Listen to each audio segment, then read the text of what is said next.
السلام عليكم ورحمة الله. ازيكم عاملين ايه؟ يا رب دايما تكونوا بخير. هعمل معاكم النهارده ان شاء الله الزلابية هشة كده من جوه كده ومقرمشة من بره باللون ذهبي كده، حاجة كده جميلة جدا هتعجبكم ان شاء الله. والله لو جربتيها بالطريقة دي جميلة جدا، تحفة، مقرمشة فعلا جدا وهشة كده من جوه، حاجة روعة.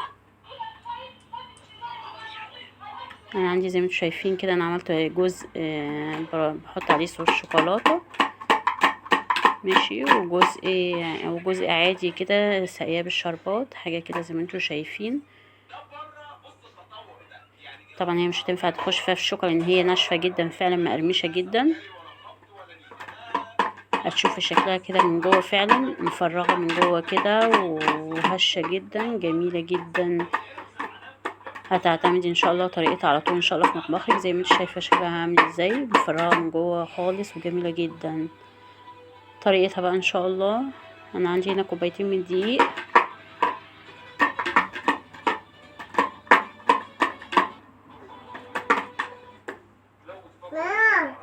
كوبايتين دقيق.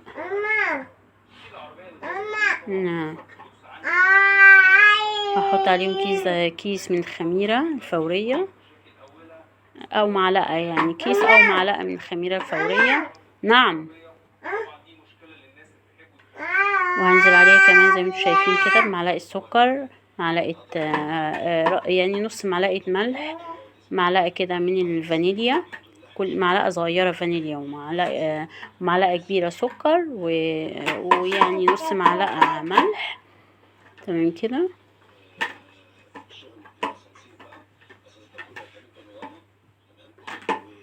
وحط لها كمان معلقة من اللبن البودرة،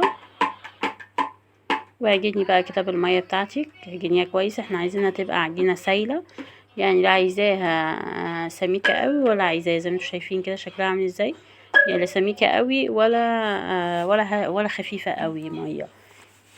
هحط لها بقى معلقتين زيت كده في الاخر خالص دول، وهقلبها برضو، ادخل الزيت فيها برضو بتقليبه كويسة كده. هسيبها بقى كده تخمر كده، هسيبها كده نص ساعة كده او ساعة على حسب انتي، يعني لو احنا في الصيف هتسيبيها نص ساعة، لو في الشتاء هتسيبيها ساعة. وانتي هتتابعيها طبعا هتلاقيها نفشت معاكي، تعرفي ان هي كده خمرت. كده خمرت ما شاء الله معايا زي ما انتوا شايفين كده. انا بحاول اخرج الهواء منها، شايفين هشة عاملة ازاي. طلعي منها الهواء كده بالراحة كده. هنبتدي بقى ايه نقليها. هجهز بقى الشربات بتاعي.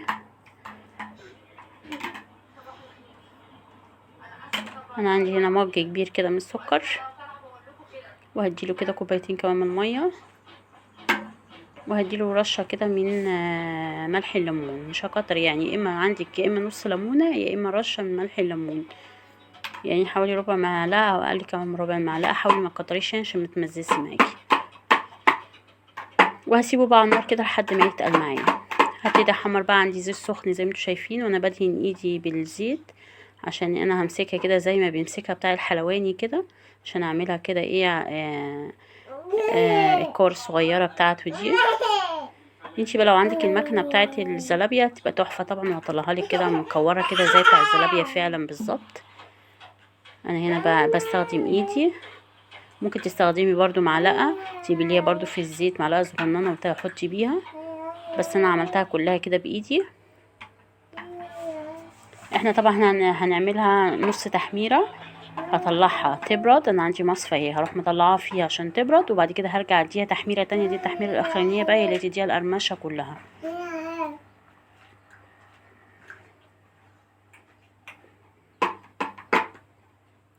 كده انا خلاص اهي اديتها نص تحميره الاولانيه، هسيبها بقى تهدى شويه كده، بعدين هنزل عليها كده. انا بديها التحميره التانية، هي بردت معايا وسخنت الزيت برضو بتاعي كويس، وابتدي احمرها كده التحميره التانية. ولازم تبقى ايدك فيها في اخر مرحله دي، تقعدي تقليب عشان تطلعيها كلها كده ايه في مستوى واحد. تمام. اهو الشربات كده انا حطيتها في الشربات بتاعي زي ما انتم شايفين كده، وطلعتها، وحاجه كده ما شاء الله جميله جدا زي ما انتم شايفين هتعجبكم. والله يعني مش كلام، فعلا جربيها ان شاء الله بالطريقه دي هتعجبك جدا، هتلاقيها فعلا هشه جدا فعلا ومقرمشه وطعمها تحفه زي بتاع بره فعلا بالملي. انا هنا عايزه بقى تحطي عليها زي ما انتي عايزه، تخليها بالشربات بس براحتك، عايزه تحطي عليها اي صوص عندك، صوص شوكولاته، صوص فراوله، زي ما يعجبك. انا بحط عليها هنا جزء صوص شوكولاته كده لولادي، وجزء بخليه كده ايه عادي. جربي ان شاء الله. في نهايه الفيديو يا رب ان شاء الله يعجبكم، واترككم في حفظ الله، والسلام عليكم ورحمه الله وبركاته.